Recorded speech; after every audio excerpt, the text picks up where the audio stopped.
Halo, selamat siang semuanya, teman-teman mahasiswa. Terima kasih siang-siang ini sudah join di webinar BINUS Resilience Hub yang ketiga sambil ngabuburit ya guys. Terima kasih juga sudah meluangkan waktu walaupun di tengah-tengah UTS gitu ya. Tapi jamin nggak rugi deh nanti. Hari ini acaranya seru banget, topiknya juga seru banget. Selamat datang di webinar hari Jumat ini yang berjudul Brand Resilience and Digital Culture as an Opportunity. Perkenalkan, kayaknya nggak usah kenalan lagi ya. Perkenalkan aja deh, nggak apa-apa kalau misalnya belum kenal gitu ya. Nama saya Mia Angelin, biasa dipanggil Miss Mia. Hari ini akan berlaku sebagai moderator sekaligus MC gitu ya, yang akan menemani kalian semua selama 1 jam ke depan.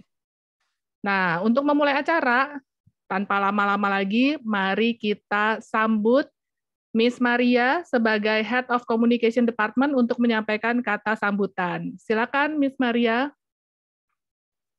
Ya, terima kasih Miss Mia. Selamat siang teman-teman BINUSian yang saya kasihi. Selamat siang juga kepada narasumber kita hari ini, Pak David Kris. Semoga kita semua selalu dalam keadaan sehat dan baik.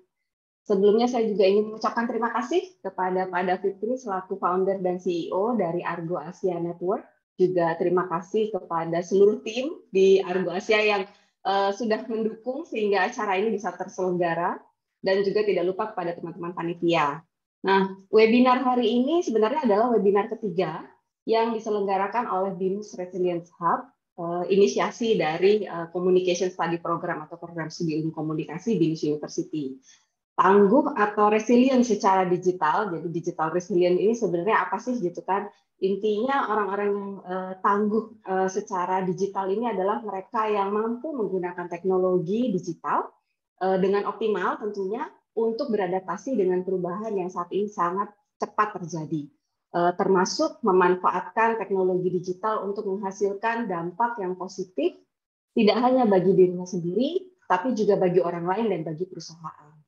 Nah, sesuai juga dengan tema kita hari ini, kita akan menyimak sharing dari Pak David tentang bagaimana brand memanfaatkan budaya dan teknologi digital saat ini, dan harapannya melalui sharing hari ini teman-teman bisa semakin resilient, khususnya dalam konteks digital, jadi bisa semakin tangguh dalam menggunakan dan memanfaatkan teknologi digital tadi, khususnya nanti ketika teman-teman sudah lulus dan menjadi profesional, sesuai dengan bidangnya masing-masing. Jadi sekali lagi, semoga teman-teman terinspirasi melalui sharing siang hari ini. Be resilient, be adaptive, dan be inovatif. Saya kembalikan ke Miss Mia. Terima kasih. Terima kasih Miss Maria atas sambutannya. Nah, tadi sudah dikasih teaser ya, siapa sih pembicara kita di siang hari ini? Namanya Mas David Kris. Beliau adalah founder dan CEO dari Argo Asia Network. Apa itu Argo Asia Network? Sebuah perusahaan holding creative fueled agency di Indonesia. Perjalanan Mas David membangun Argo Asia ini dimulai dari tahun 2015. Berarti masih sangat muda ya. Kalau anak-anak ini baru masuk SD nih istilahnya gitu ya. Hingga sekarang ini. Tapi achievement-nya luar biasa. Di tahun 2020 Argo Asia berhasil memenangkan Most Experiential Activation Award dari SWA Magazine. Dan di tahun kemarin, di tahun 2021, juga berhasil meraih The Best Branding Agency dari Mix Marcom Magazine. Luar biasa loh untuk sebuah holding company, creative agency yang masih sangat muda. Mau tahu gimana resepnya, mau tahu gimana kok bisa bertahan gitu ya, masih bisa resilience nih, tangguh gitu di kala pandemi ini, kita dengarkan langsung dari Mas David Kris. Boleh dikasih virtual tepuk tangan virtualnya untuk Mas David. Hai halo Mas. Semuanya. Halo Mbak Mia. Halo, apa Halo, kabar nih? semuanya. Baik. Baik ya, sehat ya Mas ya? Sehat. Kebetulan nggak puasa sih, jadi masih sehat. Masih seger. Sama. Sama, saya juga nggak puasa, jadi kita sih seger-seger aja. Semoga hari ini sejam ke depan kita membawa kesegaran untuk teman-teman mahasiswa dan teman-teman lain yang misalnya lagi puasa juga gitu ya. Hari ini mau bawain materi apa, Mas? Jadi mungkin kemarin diskusi juga gitu dan melihat topiknya, topik yang menarik saya rasa, karena brand resilience ini, terutama resiliensi itu tuh hal yang emang benar-benar butuh nggak sekedar ketahanan atau strategi, tapi emang fundamentally agility juga, terus karakter pemimpin juga gitu, untuk gimana ngebawa perusahaan, ngebawa tim untuk bisa keluar dari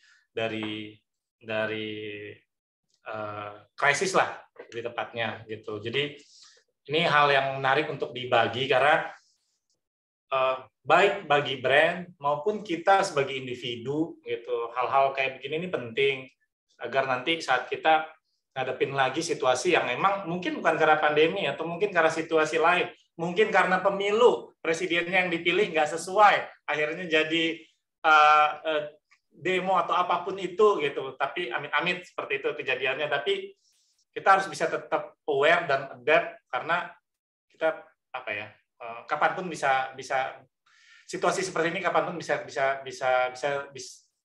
terjadi, dan pasti dibutuhin karakter kita semuanya untuk bisa terus bertahan sih. Itu sih mungkin yang jadi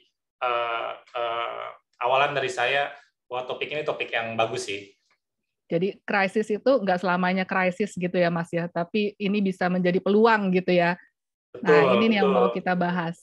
Oke, silakan monggo Mas David. Boleh, saya share screen ya langsung ya. Oke.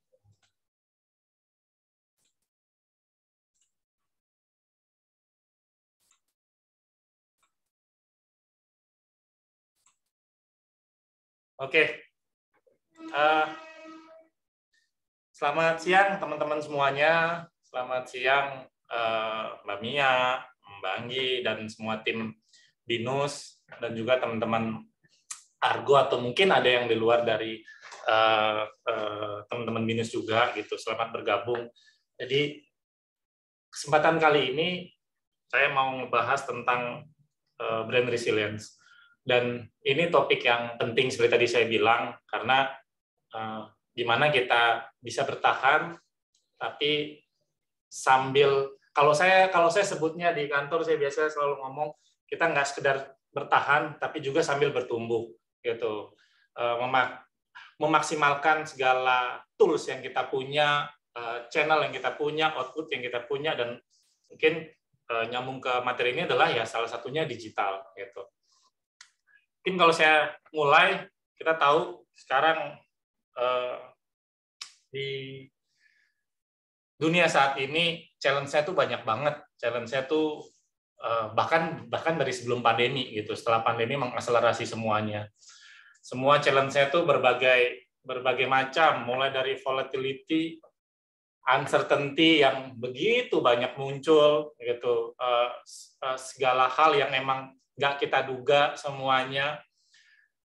Makin ke sini makin kompleks semuanya, dan makin ambigu semua plan atau semua strategi atau semua campaign. Ini relate ke brandnya sendiri ya gitu, bahkan ke bisnis sendiri gitu. Ini tuh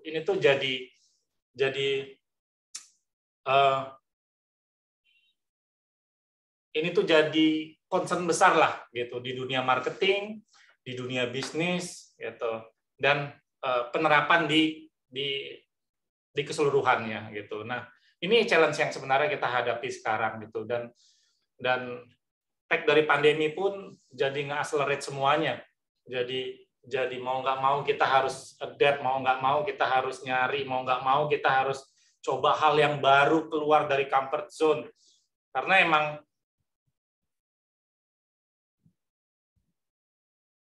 kita nggak bisa hanya sekedar bertahan dan menunggu hal yang menurut kita sesuai gitu. Itu kayak ban kempes aja, lama-lama kalau hanya sekedar bertahan, lama-lama ya habis juga gitu. Ini challenge yang muncul gitu, dan kita tahu pandemi 2 tahun terakhir gitu push semua bisnis, semua company, semua industri, institusi, bahkan individu gitu, untuk transform, untuk masuk ke dunia yang baru, accelerate ke dunia yang baru, dan ini jadi secara teknologi dan digital pun jadi tipping point-nya gitu untuk nge-transform semua bisnis yang ada lah, bahkan termasuk Argo, bahkan termasuk kita gitu. Kita juga 2 tahun terakhir gitu, mungkin 1 tahun pertama benar-benar pivot, benar-benar nyari pattern yang pas, ngelihat klien semuanya stop, dan kita pun juga sambil berusaha bertahan tapi berusaha adaptasi juga gitu. Akhirnya dengan segala tools yang kita punya, bahkan yang kita sudah biasa jalanin gitu, kita biasa menjalankan media, digital, PR dan lain-lain gitu, pun juga kita harus adapt karena karakter berubah, market berubah, behavior berubah, bahkan strategi brand sendiri berubah gitu. Jadi ini challenge-nya kita saat ini, tapi syukurlah sejak 2 tahun terakhir saya lihat semua brand, semua company gitu sudah bisa beradaptasi gitu, bahkan sampai turunan ke individunya, ke community-nya, semuanya bisa beradaptasi di dunia digital sendiri. Dan yang menjadi dilema tapi gitu, terutama di dunia marketing atau di dunia brand sendiri, klien-klien saya, klien-klien kita malah nemuin baru lagi nih gitu. Setelah nemuin, oh oke, gua adaptasi di digital, gua adaptasi segala tools-nya, teknologinya, sosmed, programmatic dan lain-lain gitu. Akhirnya nemuin lagi krisis baru, mungkin bukan krisis, mungkin lebih tepat, tapi challenge baru lagi. Apakah kita mau segala plan marketingnya mau short term atau mau long term? Nah, itu jadi dilema baru lah gitu. Apakah kita mau bikin tactical atau mau bikin campaign panjang atau mau bikin blueprint untuk sekian tahun? Tapi yakin nggak nih, berubah nggak nih kalau kita bikin blueprint sampai 3 tahun atau sampai 5 tahun gitu? Atau mau tactical dulu aja? Tapi akhirnya harus di-balance segala program-programnya gitu. Dan ini jadi challenge baru kita di marketing juga, di agensi juga, gimana mengakomodasi klien-klien kita, brand-brand kita, agar tetap resilience, agar tetap sesuai dengan aim mereka secara bisnis, aim mereka secara visi dan strategi lah, gitu. Nah, kalau saya mau bahas sedikit tentang framework sebagai dasar saya nanti, gitu, mungkin juga pasti teman-teman juga sudah tahu, teman-teman juga sudah sering baca, gitu. Kalau saya mau bahas framework, sebenarnya ada 3 framework lah, kalau yang biasa kita terapin, biasa kita pakai buat di brand, gitu. Biasa kita pakai buat di brand atau buat di klien-klien kita. Jadi emang secara framework itu ada 3 pilar penting sebenarnya, gitu. Belief, strategi, and experience, gitu. Karena itu pilar yang menurut kita mampu accelerate brand, mampu brand menjadi agile dan cepat adaptasinya untuk bisa facing the crisis. Nah, framework ini yang memang akhirnya jadi turunan beberapa strategi dan activity di beberapa brand. Mungkin nanti saya akan kasih study case juga gitu, tapi kurang lebih secara framework baik dari belief, strategi dan experience ini yang harus integrated gitu. Belief sendiri itu tuh berangkat dari baik beliefnya brand sendiri maupun beliefnya customer. Yang kalau dulu brand udah fokus produk saya ini gitu, berusaha untuk ya udah customer yang ngikutin, sekarang nggak bisa. Jadi harus punya common purpose, dan itu yang harus dibawa sama brand juga, karena kalau enggak mereka akan ditinggal gitu. Karena sejak pandemi ini, shifting ini gitu, mindset customer sekarang lebih pintar, mindset mereka lebih self-awareness lah, gitu. Apa yang jadi purpose saya, apa yang jadi kebutuhan saya, apa yang jadi penting untuk saya, gitu. Belief ini yang harus disamain sama brand, gitu. Lalu emang juga didukung sama strategi. Kalau dulu strategi brand udah top down ke bawah gitu, sekarang nggak bisa. Jadi mau nggak mau kita juga ikut dari bawah ke atas juga gitu, user centric juga, dan apa yang terjadi di bawah, apa yang terjadi di masyarakat gitu, itu tuh harus disamain lagi gitu. Baik downstream action pilotnya seperti apa maupun upstreamnya seperti apa, supportnya bagaimana, itu yang harus disamain lagi gitu. And the end, terakhir benar-benar semuanya itu punya experience, bukan sekedar taktikal, tapi punya experience dari setiap activity atau segala turunan campaign, komunikasi, narasi, atau produk, semuanya harus ada experience-nya. Nah, ini menjadi framework menurut kita gitu, yang kita coba pakai, kita coba terapin, dan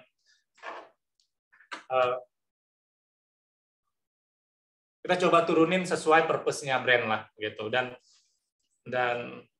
di dunia marketing, di dunia agensi, semua framework apapun itu belum tentu bisa dipakai di semua brand. Jadi emang 3 ini biasanya kita samain dulu gitu. Karena kadang berbeda produk, berbeda brand, berbeda target bahkan gitu, pun juga berbeda turunan semua strateginya. Saya ambil satu contoh case study The Body Shop. Mungkin teman-teman juga pasti tahu produknya gitu, yang baik teman-teman yang cewek maupun yang cowok pun juga pasti tahu, karena di mana-mana ada gitu, di mall terutama ada. Ini salah satu case yang menarik gitu, perihal resilience dari Body Shop sendiri gitu. Body Shop mungkin bukan transform, tapi Body Shop mengakselerate baik secara produk, baik secara experience, maupun campaign dan komunikasi benar-benar ke arah yang berbeda, memanfaatkan semua tools di digital gitu. Berangkat dari mereka punya customer relation yang kuat banget gitu. Sejak pandemi, bahkan mereka pakai channel mereka, akhirnya untuk channel inisiatif mereka pakai WhatsApp gitu. Mereka punya customer relation yang kuat. Jadi bahkan waktu di pandemi nggak cuma toko yang jualan, tapi sampai ke pegawai, karena sudah dekat sama customer, akhirnya jualannya tuh via WhatsApp tuh gitu. Benar-benar close relationship banget sama customer. Jadi dia tawarin ini, kirim produk baru, kirim promo, tapi via WhatsApp, benar-benar memanfaatkan tools digital gitu. Yang biasanya nunggu customer datang ke toko gitu, ke outlet atau ke mall, ini disamperin. Dan dia nguatin sampai ke itu tadi yang saya sampaikan sebelumnya, common purpose-nya sendiri disamain, karena emang dari dulu Body Shop tuh fokus ke environment dan animal cruelty kan gitu. Nah, isu itu yang bukan isu, tapi purpose itu yang dipakai sama Body Shop. Purpose itu yang emang dari dulu udah dasarnya Body Shop membawa itu gitu.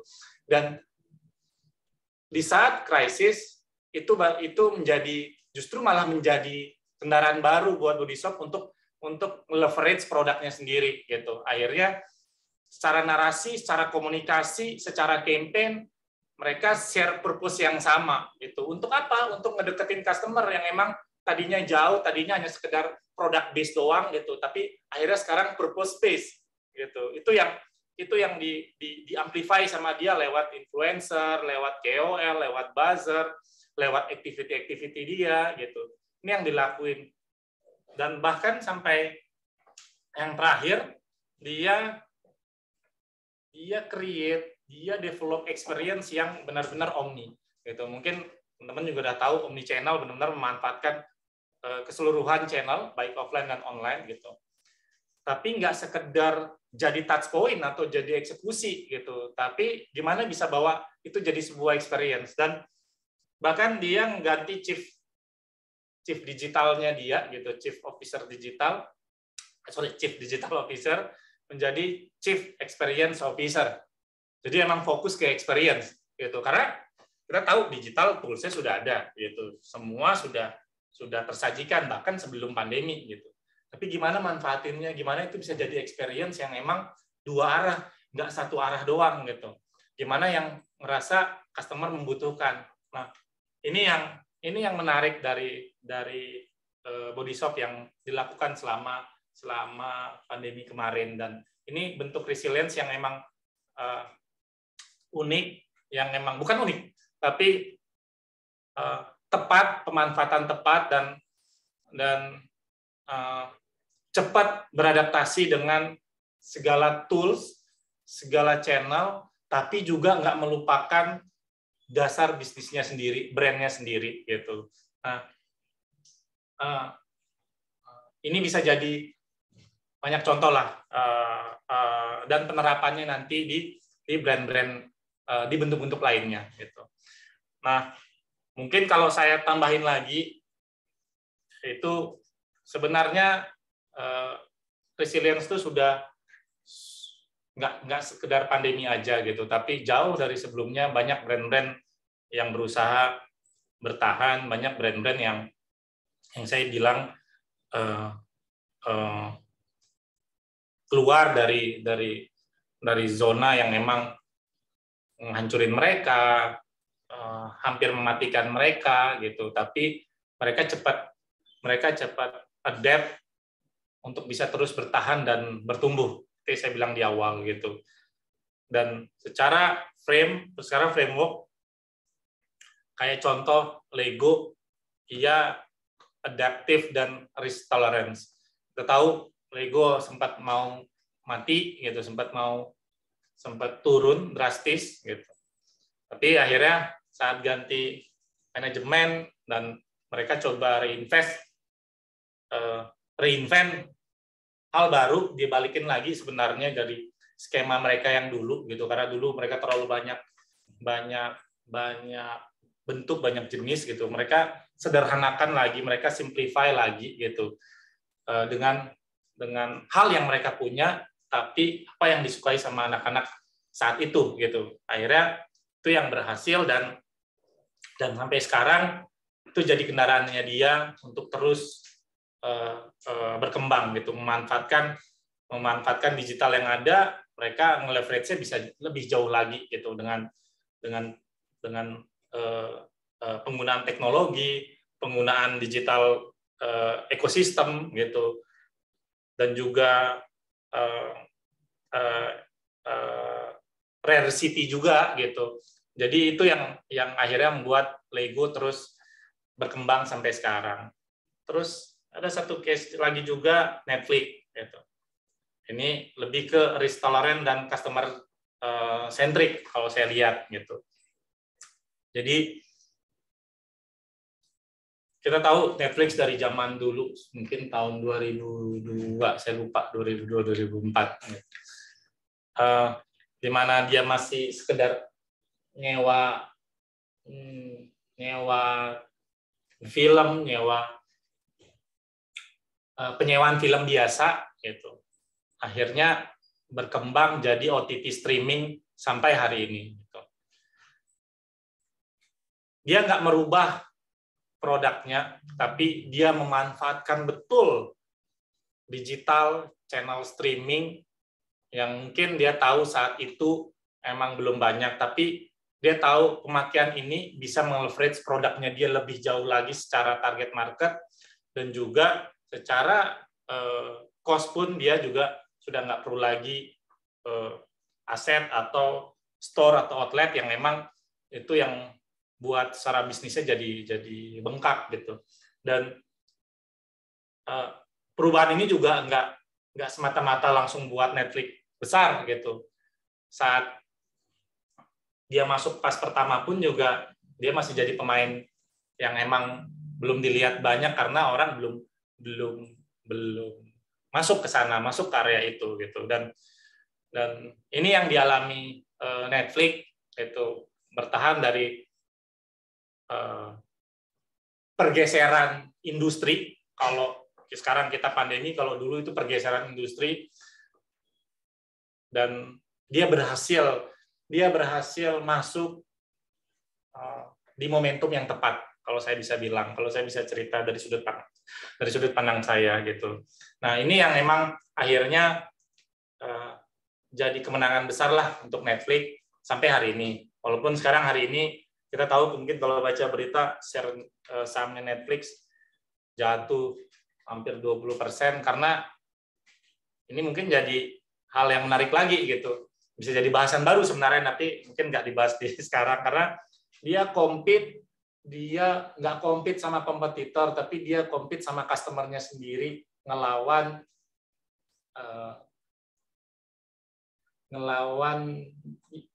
customer yang nggak mau begadang gitu. Jadi cukup unik case-nya, tapi itu yang baru saya baca terakhir, dan sebenarnya ini mungkin bisa jadi resilience yang baru bagi Netflix untuk perubahan gimana nih adaptasi pergeseran orang yang sudah mulai jenuh dan capek untuk nonton sampai binge watching atau sampai begadang sampai nggak tidur gitu. Nah, berikutnya ada Body Shop yang tadi saya sudah cerita, emang dia benar-benar fokus ke customer dan share purpose-nya dia yang sama gitu. Jadi dua ini yang dia pakai, sebenarnya 3. Jadi digital, share purpose, sama customer centric. Ini yang dilakukan Body Shop gitu. Ini yang saya tadi sudah cerita di awal. Dia combine itu semuanya. Dan yang terakhir juga klien kita juga yaitu Email benar-benar memanfaatkan betul tools digital gitu, beradaptasi, berusaha untuk masuk ke dunia digital, bahkan sampai plan untuk ke metaverse sendiri bahkan gitu. Karena di industri rokok sendiri gitu, dia butuh kendaraan yang emang bisa langsung touch ke customer, touch langsung ke user dia gitu. Dan ini yang dia cukup struggle lah di awal gitu, cukup struggle karena mau nggak mau dia harus pakai channel yang ada, channel yang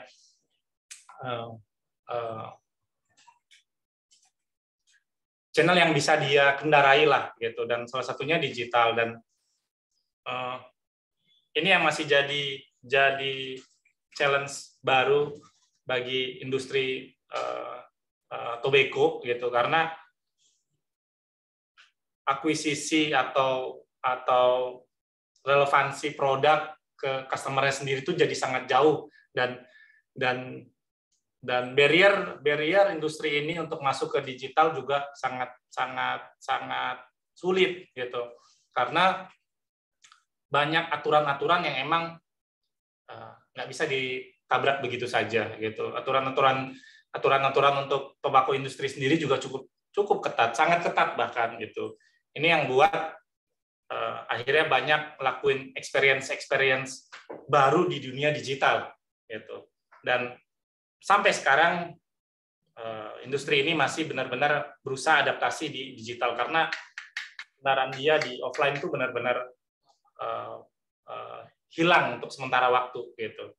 Nah, tapi kurang lebih kalau saya boleh cerita atau boleh saya summary,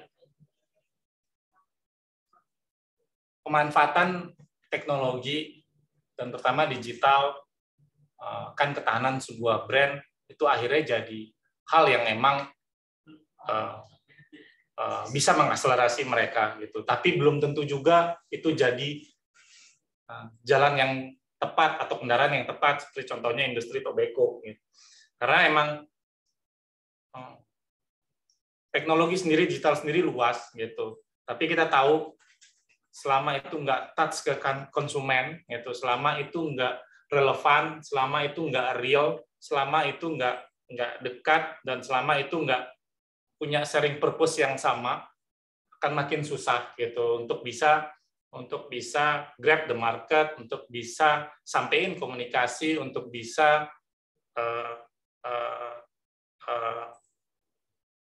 sampaikan pesan atau produk ke target market mereka gitu. Jadi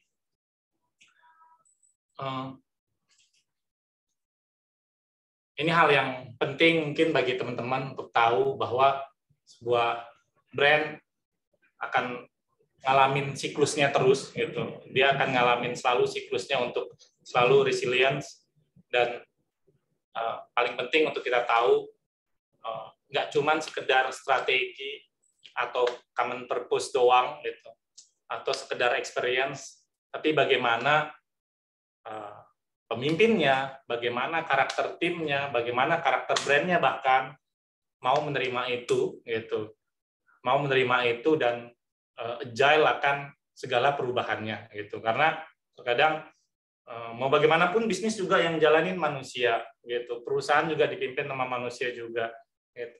Selama karakternya nggak mau beradaptasi gitu, secara nggak sadar brandnya pun juga nggak mau beradaptasi. Jadi mungkin itu yang saya bisa sampaikan singkat, perspektif saya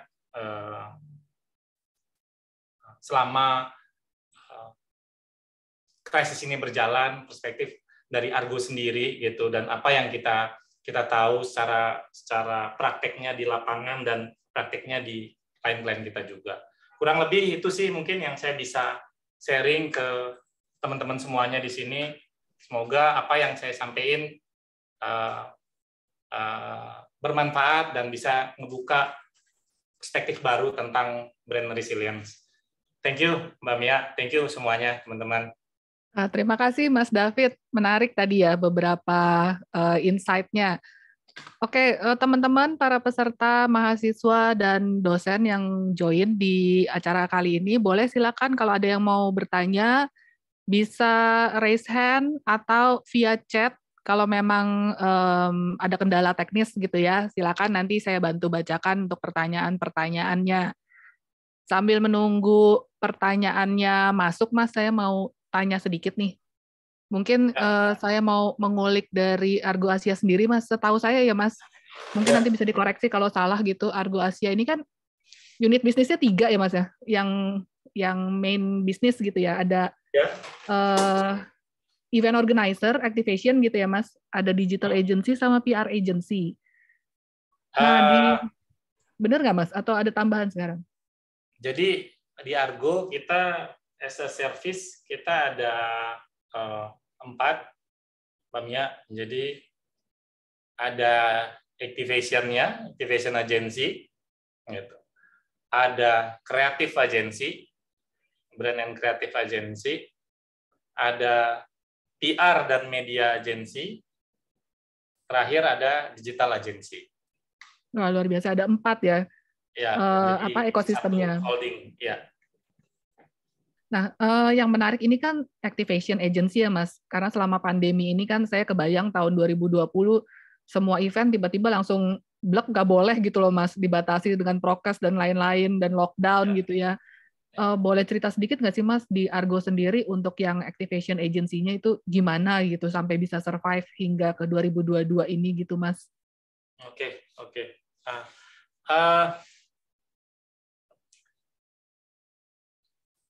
Saya ingat banget waktu awal-awal apa yang kita plankan semuanya buat brand, baik kita dari sisi Argo sendiri dan maupun ke brand, perihal di activation pun juga sudah banyak banget. Gitu. Ternyata kita tahu Februari pandemi, dan itu ngerubah skema bisnis semuanya. Gitu. Dan nggak cuman kita, gitu, nggak cuman di Argo sendiri, tapi di brand pun akhirnya struggle untuk gimana nih saya harus bisa sampai ke konsumen, karena kan hanya lewat activation mereka bisa nyampe ke konsumen kan, gitu, lewat activity.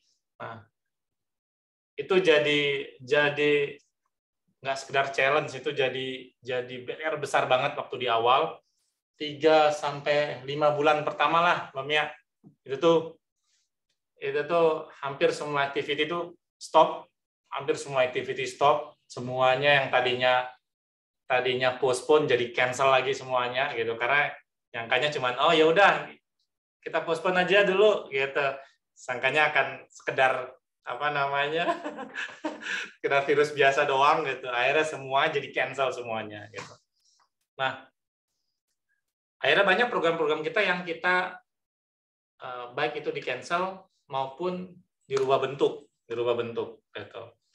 Jadi yang tadinya full activation ke bawah, activity yang emang cari crowd rame, akhirnya berbentuk ke activity digital activity. Jadi create konten apa di digital, baru kita sampein ke bawah ke customer-nya gitu. Jadi kita coba gesernya ke sana gitu. Dan walaupun dengan adanya virtual dan lain-lain itu tuh lebih, saya masih bilang tuh masih satu arah ya gitu. Dengan event-event virtual yang berjalan, makanya kita tahu mungkin banyaknya dulu awal-awal event virtual, lama-lama juga udah nggak ada lagi ya kan gitu, udah jarang lah saya bisa bilang. Karena apa? Karena brand nggak dapet experience, nggak cuman brandnya tapi customer juga nggak dapet experience-nya gitu. Maka dari kita kemarin akhirnya ada beberapa klien kita juga, kita masuknya konsepnya adalah digital activity. Jadi kita create activation digital yang bisa diikuti di digital, di sosial media gitu. Lalu nanti pemenangnya atau finalisnya dan lain-lain kita samperin satu persatu akhirnya. Jadi kita nggak create crowd-nya di digital, tapi turunan untuk ngasih ke konsumennya kita tetap samperin. Gitu. Itu yang sempat kita coba jalanin. Di samping kita jalan trade marketing juga. Gitu. Kita jalan trade marketing, kita masukin channel-channel yang akhirnya jadi touch point baru. Jadi touch point baru buat customer. Bahkan brand yang nggak pernah masuk ke institusi kesehatan mau nggak mau akhirnya masuk.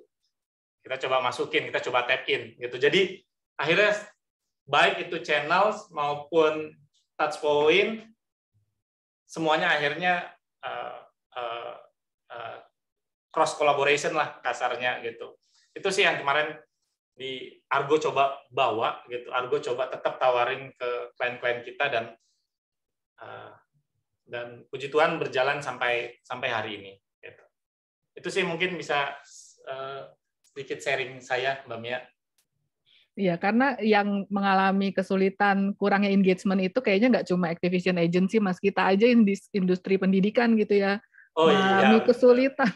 Yang biasa ketemu offline, engagementnya langsung, tiba-tiba harus lewat layar kaca begini gitu ya. Jadinya challenge-nya itu berasa banget gitu. Mungkin tadi sedikit sharing dari kacamata brand gitu dari Mas David. Silakan teman-teman kalau ada yang mau bertanya, kita buka Q&A. Buat teman-teman Markom, ini kalau misalnya dilihat di list partisipan, nama depannya itu adalah NIM, nomor induk mahasiswanya, Mas. Jadi ini banyak dihadiri oleh binusian yang harusnya lulus di tahun 2024 dan 2025. Mereka akan magang, kalau yang 2024-nya akan magang di tahun depan. Nah, silakan loh kalau mau approach ke Argo Asia nih. Boleh banget. Leadernya langsung gitu ya. Boleh banget. Silakan, ada yang mau bertanya dari teman-teman peserta, partisipan? Kalau nggak ada, saya mau nanya lagi nih. Banyak pertanyaan saya, Mas. Soalnya menarik ya, karena kalau kita lihat di 2 tahun terakhir pandemi itu, yang bikin kaget adalah retail besar gitu, Mas, yang juga bangkrut gitu ya, Mas, yang gulung tikar gitu. Ya buku ya, retail buku itu struggling gitu. Terus kalau saya sebut brand Muji gitu ya, yang udah ada di beberapa mall yang kita ngira wah brand ini kayaknya akan survive nih. Ternyata bangkrut juga, dan bangkrutnya cukup cepat dalam hitungan bulan gitu ya, Mas ya. Iya. Ini juga menarik nih kalau kita kaji gitu. Sebenarnya yang paling penting gitu, Mas, ketika ada suatu krisis itu harus ngapain sih, Mas? Brand itu harus ngapain dulu gitu. Kalau kita lihat karena pandemi, situasi seperti ini, brand itu kan berbondong-bondong ke dunia digital. Ternyata tadi ada industri yang dunia digital tuh nggak cocok juga buat dia gitu, nggak dapet juga. Iya. gitu. Ngikutin tren juga salah gitu. Jadi sebenarnya apa ya Mas kalau misalnya bisa kasih satu insight gitu. Misalnya kita punya brand atau mahasiswa sekarang nih mulai jualan, mereka mau jadi entrepreneur. Kena krisis, situasi krisis gitu, let's say. What to do first gitu sih Mas kira-kira? Oke. Ini pertanyaan seru nih, Ramya. Karena ini juga yang saya alami di Argo gitu.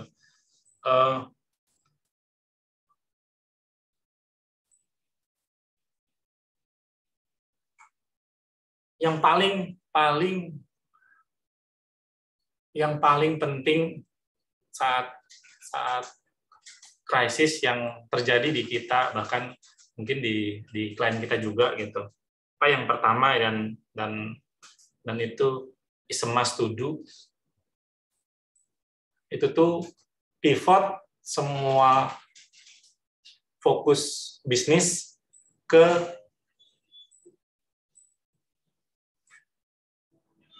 sales activity. Itu yang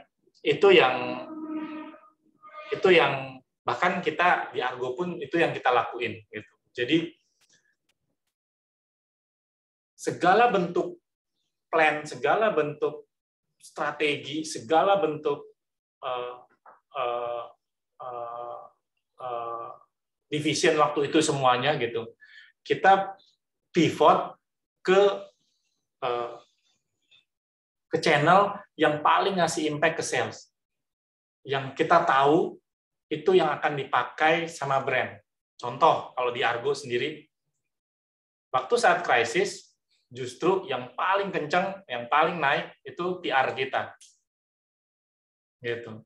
Akhirnya apa? Semua tim, semua resource, semua thinking kita, gitu, semua cara produk kita jual, cara mindset kita jual, kita arahin ke sana dulu.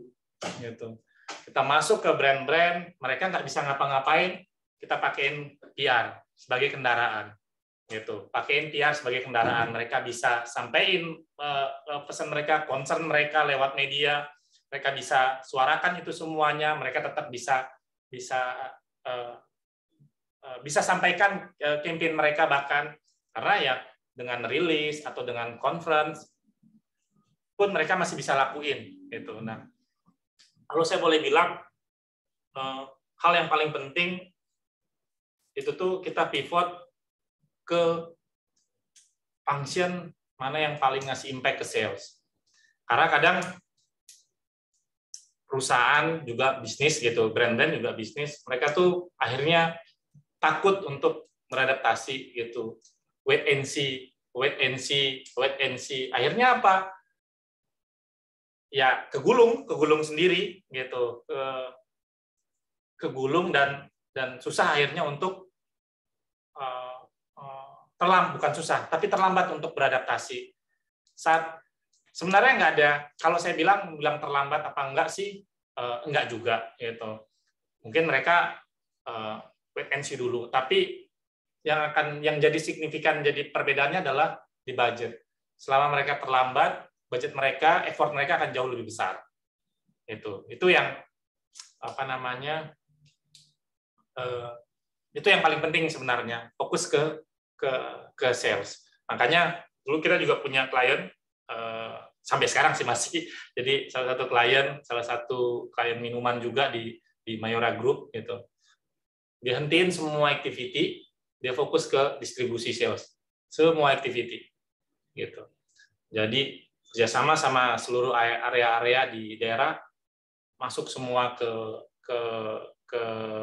bawah, ke trade, tapi dijembatanin lewat digital commerce, e-commerce gitu. Jadi maximize informasi untuk produk yang memang mereka bisa dapetin, nggak cuman ke supermarket tapi lewat e-commerce gitu. Jadi promonya dibuat ke sana semuanya gitu.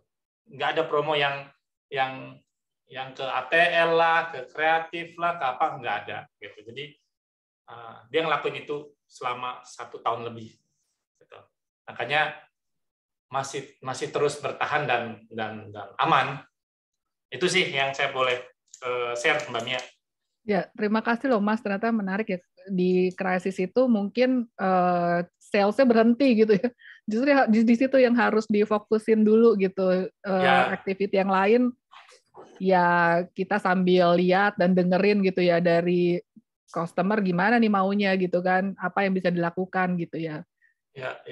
Karena kadang akhirnya orang lupa bisnis mereka datang dari sales gitu. Jadi saat krisis mereka akhirnya bingung. Ada yang saving, ada yang wait and see, ada yang ngerubah strategi marketing, ngerubah kuatin digital, kuatin apa, tapi nggak ngimpact ke sales juga. Justru itu yang bahaya gitu. Jadi sama aja percuma gitu jadinya Mas kalau sales nggak kuat ya. Makanya kita pun juga even bisnis kita bukan B2C gitu, bisnis kita service, tetap saya bahkan sampai create divisi sales yang tadinya dulu divisinya marketing, account, as account service, saya rubah jadi divisi sales. Gitu. Jadi fokusnya ke sana. Oke, menarik Mas David. Nah, ini ada pertanyaan nih Mas via chat dari Frankie Gunawan. Selamat siang, saya ingin bertanya, upaya apa yang harus dilakukan pada brand yang baru berdiri untuk bertahan saat pandemi, sedangkan mereka sudah berusaha secara maksimal? Seperti yang terjadi, brand lama pun banyak yang tidak bisa bertahan, sedangkan brand tersebut baru berdiri dan langsung disambut oleh pandemi di luar dari perkiraan mereka dan secara pengalaman dan mental pun belum terbentuk untuk menghadapi situasi tersebut. Brand tersebut juga belum banyak masyarakat yang kenal gitu ya, dan tujuan masyarakat pun berubah, membeli barang yang dibutuhkan bukan membeli barang yang diinginkan. Oke, berarti ini kayaknya brandnya untuk barang-barang yang ini kali ya, bukan barang kebutuhan pokok gitu ya. Barang-barang tersier ya. Tersier nih, iya. Kalau ini sih saya mungkin saya akan ngomong dari sisi bisnis gitu, sisi marketing. Yang saya tadi sempat bilang, kalau sudah balik lagi ke situasi seperti ini, nggak cuma sekedar strategi atau belief atau apapun itu, atau bahkan digital, itu balik lagi ke karakter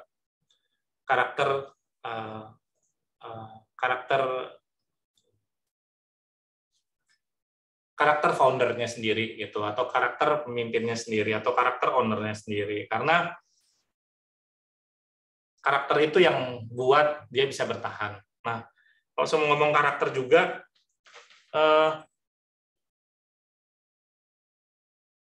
bisnis itu hal yang bukan kompleks ya, tapi bisnis itu hal yang emang hampir semuanya intangible lah gitu. Jadi apa yang kita kadang asumsikan belum tentu tepat. Apa yang kita sudah ukur bisa berubah gitu. Apa yang kita sudah siapin kena pandemi berubah semuanya gitu. Nah, it's about karakter sih dan mental, apakah ini mau tetap berjalan tapi dengan format yang berbeda, atau emang menunggu, atau emang menunggu kalau emang konteksnya masih baru ya gitu, konteksnya masih baru. Karena kan tadi di situ juga produknya emang juga produk yang enggak sejak pandemi, jadi bukan itu jadi utama gitu. Mungkin sebelum pandemi itu matters gitu, atau itu lagi hype. Nah, mumpung masih baru sih masih punya kesempatan banyak ya gitu. Mumpung masih baru sih masih punya kesempatan banyak. Jadi apakah ini mau diteruskan tapi dengan format yang baru, atau emang nggak mau merubah formatnya atau produknya atau servisnya, tapi ya mau nggak mau menunggu, karena emang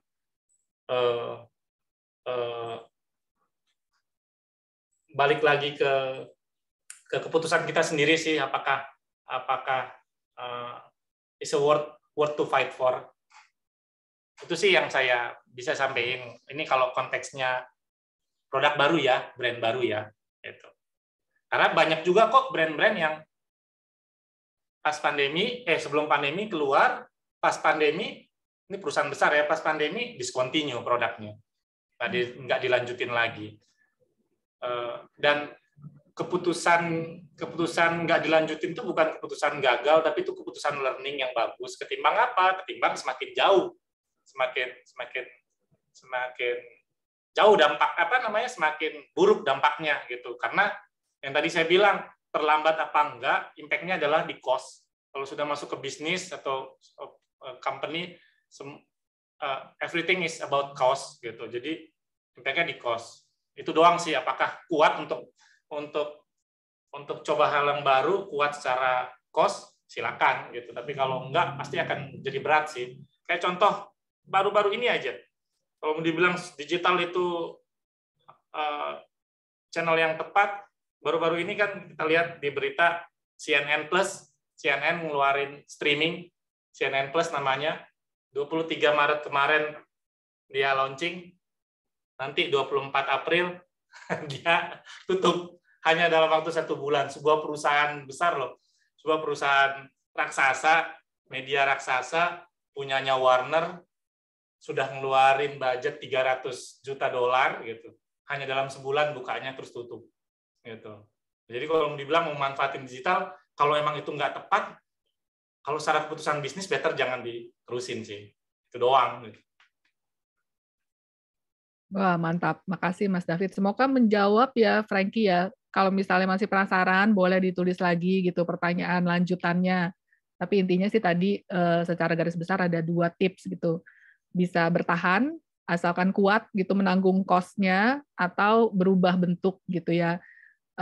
Ditunggu dulu istilahnya pandeminya sampai selesai. Toh kayaknya ramalan orang-orang sebentar lagi mau selesai nih gitu. Tapi opsi itu semuanya ya mungkin kamu atau pemilik brandnya nih yang bisa menentukan gitu. Pertanyaan berikutnya nih Mas dari Leoni Sandra. Ya. Selamat siang, aku mau bertanya, kira-kira ada nggak tips buat anak PR biar lebih resilience? Nah ini individunya nih Mas. Anak PR biar lebih resilience. Ini emang kenapa resilience-nya anak PR? Kebayang kayaknya resilience-nya kalau individu sih kita omongin banyak mahasiswa itu kan yang sekarang kaget gitu loh Mas. Biasanya mereka sudah bersiap-siap, waduh nanti ke kantor gitu kan, WFO, tiba-tiba hybrid atau WFH full, nggak siap gitu kan, jam kerjanya berantakan. Apalagi tadi PR agency makin banyak nih ordernya gitu kan, anak PR semua yang kerja. Oke, ini anak PR konteks PR as a brand atau PR as individu atau PR as. Kayaknya ini kalau saya baca pertanyaannya as individu deh Mas. Oke, kalau individu, teman-teman PR ya, teman-teman jurusan PR berarti ya, Mbak Nia ya. Iya Mas. Oke.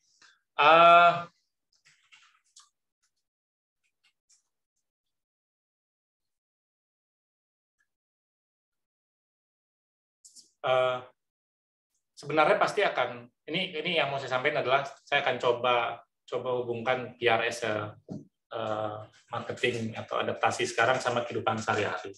Tapi intinya kalau tadi Leoni nanya tips buat anak PR lebih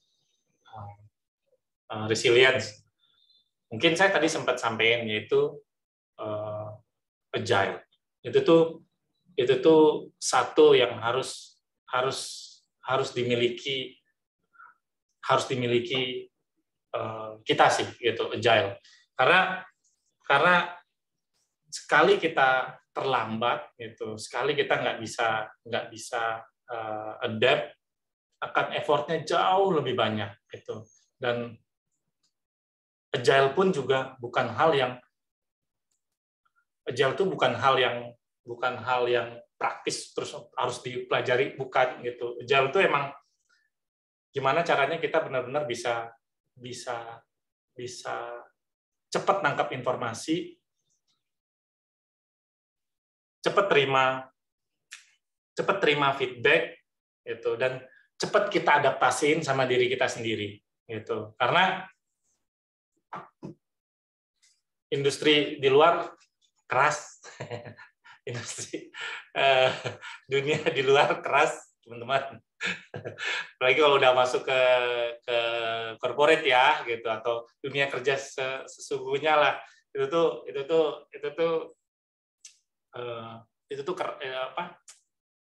keras lah, bukan berarti keras yang in negative way, tapi kalau kalian nggak agile, pasti kalian nanti akan ngerasa terpuruk. Padahal sebenarnya tinggal kalian pivot sedikit aja, kalian dapat perspektif yang baru, kalian dapat perasaan yang baru, kalian bisa melihat lebih clear, kalian bisa ngerasa, oh iya ini enaknya posisinya begini nih, gitu. Emang enaknya tempatnya seperti ini nih, atau area saya di sini nih, gitu. Jadi kadang kita tuh udah kadang kejebak sama informasi internal eksternal, akhirnya kita in the name of comfort zone, gitu. Jadi wah udah nggak bisa nih, ini udah susah nih, udah barrier duluan yang diomongin, gitu. Tapi sedikit aja geser, pasti perspektif kalian lebih kalau nemu hal yang baru pasti akan lebih enak sih. Itu doang. Dan paling mungkin saya mau tambahin lagi, gitu, yang saya juga sering sampaikan ke semua tim saat meeting, clarity is number one. Clarity itu tuh harga mati, gitu. Saat kalian nurunin dari brief, nurunin project, ngambil keputusan, create proposal, create campaign, clarity, atau bahkan di kehidupan sehari-hari, gitu. Clarity penting banget, karena apapun yang kalian bikin, kalian turunin, kalau itu nggak clear, kalau udah dasarnya salah, jadi nggak impactful jadinya. Akhirnya apa? Buang-buang waktu. Ya, itu sih yang saya bisa sampaikan buat Leoni. Oke, semoga menjawab ya Leoni. Tadi saya simpulkan jawabannya itu kita harus bisa agile. Agile tuh Ya. Bahasa Indonesia mungkin cepat gitu ya, cepat berubah, cepat bergerak gitu. Nah, kiri kanannya tuh cepat gitu. Ya.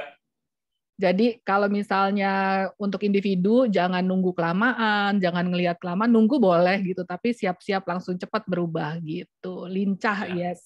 Terima kasih Miss Maria. Oke, waduh, melihat waktu, mungkin kita sebentar lagi akan kita akhiri gitu, Mas David. Sebelum berakhir, boleh nggak saya minta satu kalimat atau satu quotes untuk mengakhiri sesi kali ini? Boleh. Saya tuh, ya sebentar. Oh, saya bisa preview nggak ya? Saya nggak bisa nggak usah saya preview. Ini kalau dari saya mungkin nggak sekedar perihal resilient saja, tapi kalau dari saya pengen nyampein, saya tuh punya credo, marketing is just finding ways to monetize human psychology. Gitu. Jadi selalu ingat apa yang kita lakuin, komunikasi yang mau kita bikin, campaign yang kita bikin, bahkan pesan yang mau kita kirim, bahkan body email yang mau kita ketik, bahkan kalimat yang mau kita sampaikan, ingat kita sampaikannya itu ke manusia. Gitu. Jadi gimana caranya kita bisa monetize segala informasi, segala komunikasi, segala word by word untuk mereka bisa nangkep berdasarkan apa yang emang mereka, berdasarkan behavior mereka, berdasarkan karakter mereka gitu. Jadi itu yang harus diingat mungkin teman-teman gitu. Nggak cuma approach ke brand, ini mungkin dari saya approach ke klien gitu. Tapi bahkan ngobrol sama teman, ngobrol sama pacar, itu tuh semuanya psikologi semuanya, psikologi marketing semuanya gitu. Convince, create narasi, manipulate, mungkin bukan manipulate itu terlalu negatif bahasanya, tapi gimana kita sadar betul lawan bicara kita gitu. Nah, Kalau kita tahu, sadar betul lawan bicara kita, itu tadi kita punya clarity, dan akhirnya kalau kita punya clarity, kita gampang tuh agile-nya, kita gampang tuh pivotnya kiri kanan gitu. Akhirnya kita tahu tujuan kita apa. Itu sih dari saya. Thank you, Mbak Mia. Thank you Terima semua. kasih Mas David. Wah, luar biasa. Platform dan teknologi itu cuma alat bantu gitu ya, kurang lebih cuma jembatan. Di balik itu ada manusianya gitu. Jangan lupa sama manusia di balik teknologi itu, guys. Oke, sebelum kita akhiri, saya mau summarize sedikit tadi yang sudah disampaikan oleh Mas David, bahwa resilient brand itu punya 3 komponen, yaitu strategi, belief, dan experience, yang semuanya itu mengarah kepada common purpose gitu. Dan ada satu quotes tadi di awal sebenarnya saya catat karena menarik dari Mas David, kita tuh nggak bisa cuma bertahan dan menunggu, nanti kayak ban kempes gitu, ujung-ujungnya anginnya habis gitu. Terima kasih banyak Mas David dan teman-teman dari Argo Asia atas waktunya untuk webinar kali ini. Semoga nggak bosen ketemu sama teman-teman BINUS. Di akhir, yuk kita dokumentasi dulu, teman-teman. Silakan dibuka kameranya, sisiran dulu gitu ya. Mau didokumentasiin, mau jadi artis Instagram. Silakan. Nanti dibantu sama host untuk di capture gitu ya. Yuk yang belum buka kamera ditunggu. Oke, udah? Belum? Wah, ini 4 halaman di saya, tapi yang buka kamera baru di halaman pertama nih. Kita, yuk lagi yuk, teman-teman. Nah, ini muka-mukanya nih Mas David, nanti kalau tahun depan pada apply di Argo Asia ya. Halo semuanya. Nah, kalau tahun depan mau apply di Argo Asia nih anak-anak BINUS nih, boleh loh tuh. Sudah disambut dengan tangan terbuka. Saya selalu buka intern dan selalu buka lowongan sih, gitu. Selalu ada sih. Nah, jadi, tuh. Monggo teman-teman. Monggo teman-teman udah dikasih undangan langsung. Oke, siap semuanya. Kita hitung ya. Saya kasih aba-aba tapi saya nggak jepret. Minta tolong bantuan panitia jepret. 1, 2, 3, smile. Oke, halaman kedua. Sekali lagi. 1, 2, 3, smile guys. Oke, sudah. Terima kasih teman-teman. Terima kasih para dosen yang juga sudah hadir. Terima kasih Mas David dan tim dari Argo Asia. Thank you terima semuanya. Kasih. Saya akhiri webinar. Pagi, thank you. Sama-sama Pak David, terima kasih sharingnya. Ya, semoga berkenan dan semoga bermanfaat. Pastinya. Terima kasih. Bermanfaat. Sampai ketemu lagi ya. Sampai ketemu lagi. Sampai ketemu Pak David dan teman-teman Argo. Terima kasih. Terima kasih semuanya.